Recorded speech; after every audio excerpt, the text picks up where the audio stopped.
When it's time to purchase inventory, you can compare alternate vendors along with your preferred vendor. In this video, we go through how to compare vendor pricing and lead time between alternate vendors. Go to Vendors, click Create Purchase Order. We will add a couple of inventory parts.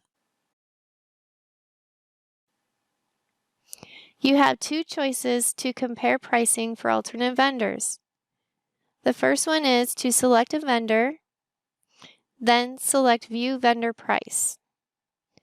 This will bring up your pricing and lead time information for your vendor. You are able to choose other vendors to get their pricing and lead time information. I personally like the other option better. Let's close out of this screen. We will highlight an inventory item, then select the Compare Vendor icon. A Compare Vendors dialog box will appear.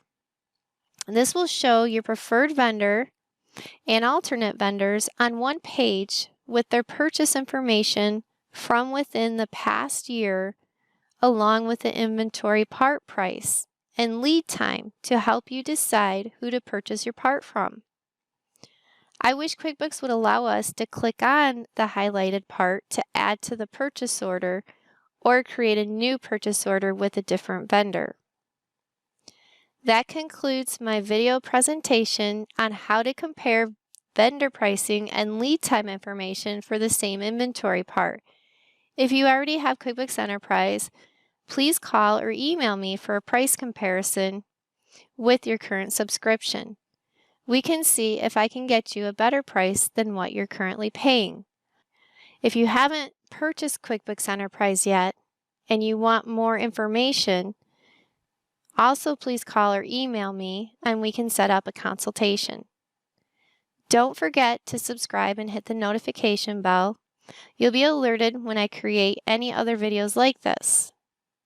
Thank you for watching my videos.